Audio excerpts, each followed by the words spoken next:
El libro de los muertos. Una guía mágica del inframundo egipcio. El libro de los muertos no es un libro en sí, sino más bien un corpus de textos funerarios egipcios antiguos del Nuevo Reino. Cada libro es único, ya que contiene su propia combinación de hechizos. En total, se conocen unos 200 hechizos. Y estos se pueden dividir en varios temas. En general, los hechizos están destinados a ayudar a los recién fallecidos en su viaje a través del inframundo, que es peligroso y lleno de obstáculos.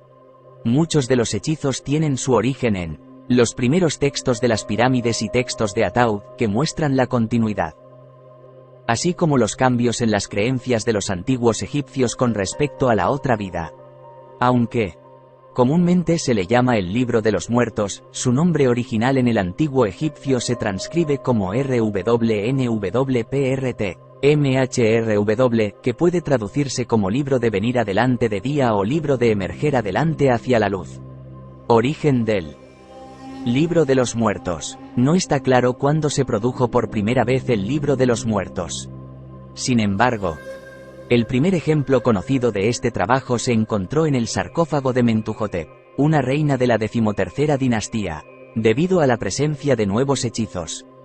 Los estudiosos han considerado el sarcófago de Mentuhotep como el primer ejemplo del libro de los muertos que tenemos. Actualmente, a menudo se considera que la 13ª dinastía es parte del Reino Medio, aunque algunos lo consideran parte del segundo período intermedio, durante el cual se utilizaron dos colecciones de textos funerarios: los textos de la pirámide y los textos del Ataud. Los textos de las pirámides son los más antiguos de los dos y fueron escritos durante la época del Antiguo Reino. Al igual que el libro de los muertos, los textos de las pirámides también son una colección de hechizos. Se descubrió que estos hechizos fueron tallados en las paredes y sarcófagos de las pirámides de Saqqara, de ahí el nombre de la obra, que se construyeron durante las dinastías 5 y 6, a diferencia de los últimos textos de Khofin y el libro de los muertos. Los textos de la pirámide no contienen ninguna ilustración. Durante el Antiguo Reino, los textos de las pirámides estaban reservados para el faraón. Y esto se refleja en los hechizos encontrados en este trabajo.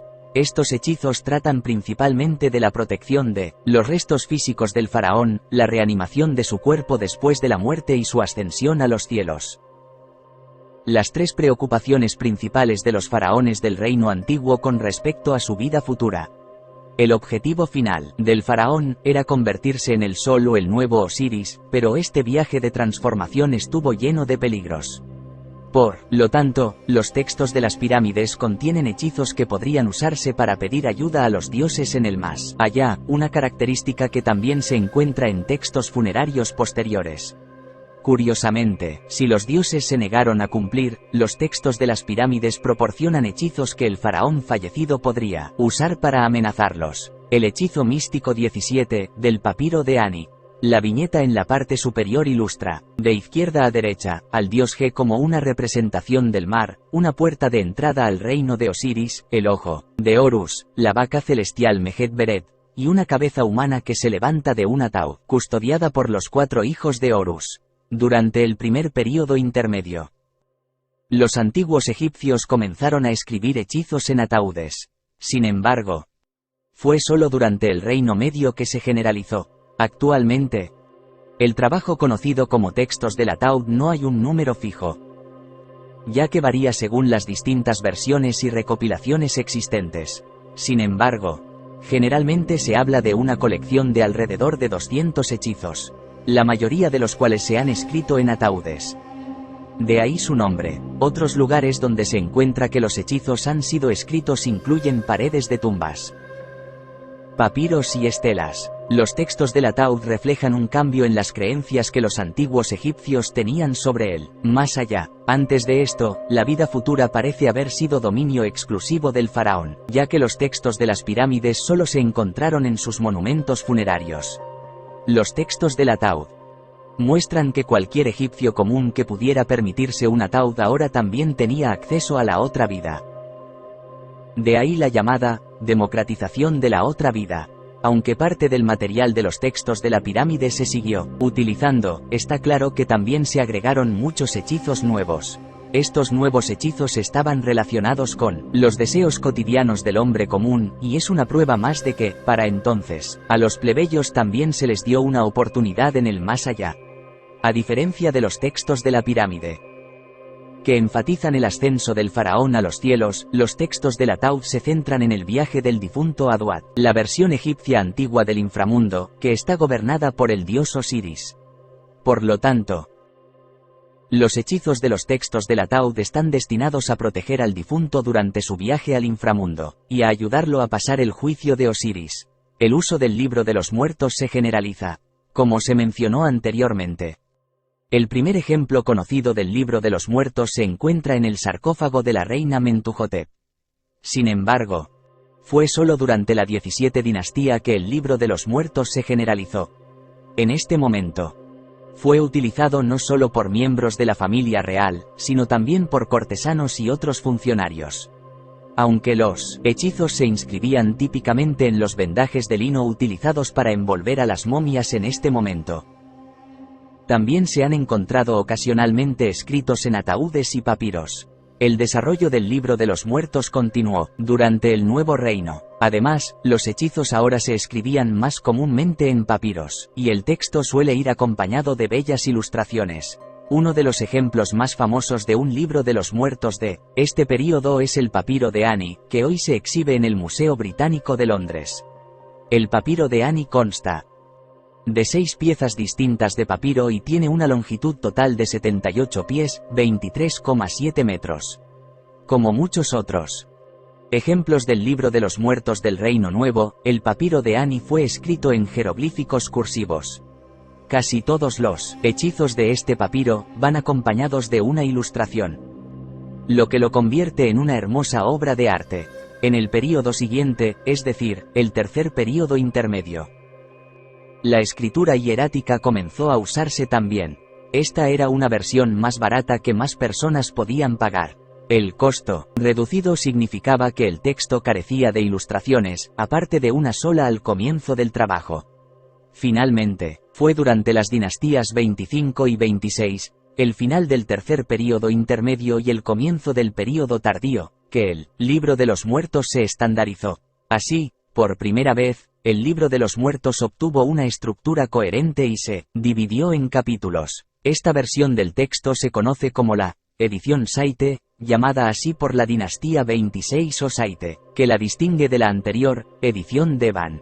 Sin embargo, no está claro si esta versión estandarizada era la norma, ya que muy pocos manuscritos pueden fecharse con absoluta certeza para la 26 dinastía. En la actualidad, tal vez hay menos de 20 copias conocidas del libro de los muertos de este período. A modo de comparación, se conocen entre 400 y 500 manuscritos del período tolemaico posterior. Los hechizos del libro de los muertos. Aunque los hechizos del libro de los muertos ya eran conocidos por los eruditos antes del siglo XIX, no fue hasta 1842 que Carl Richard Lepsius, un egiptólogo alemán, publicó la primera colección de los textos. Fue Lepsius quien acuñó el nombre moderno de este texto. Por cierto, los árabes también se refirieron a este texto funerario como el libro de los muertos, aludiendo al hecho de que a menudo se los encontraba acompañando a las momias. Carl Richard Lepsius, primer traductor de un manuscrito completo del libro de los muertos. Además de publicar el texto, Lepsius también ordenó cuidadosamente los hechizos y asignó un número de capítulo a cada uno de ellos. Y este sistema todavía está en uso hoy. Aunque no hay un libro de los muertos canónico, y los hechizos contienen variaciones, el sistema de Lepsius le ha proporcionado cierto sentido de orden y ha permitido a los estudiosos posteriores verlo como un trabajo coherente. Por su trabajo, Lepsius se refirió a un libro de los muertos del período tolemaico. El texto estaba escrito en papiro y pertenecía a un hombre llamado Yufang. Hoy, el artefacto se encuentra en el Museo Egipcio de Turín. Lepsius numeró los hechizos en el libro de los muertos de Yufang del 1 al 165, y luego se dividieron en 5 segmentos. Cabe mencionar que hubo hechizos utilizados durante el Nuevo Reino y el tercer período intermedio que ya no se usaron durante el período tardío. y, por lo tanto, no se incluyeron en el trabajo de Lepsius. Por lo tanto, otro egiptólogo, Edward Nabil, uno de los estudiantes de Lepsius, comenzó a asignar números a estos otros hechizos.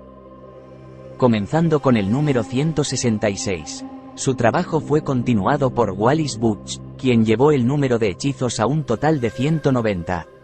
Desde entonces, se han identificado varios capítulos nuevos y se han propuesto más números.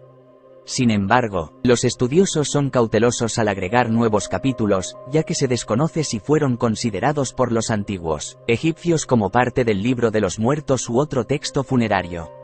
Aunque fue Lepsius quien enumeró los hechizos en el libro de los muertos, fue mucho más tarde que se estableció su estructura interna.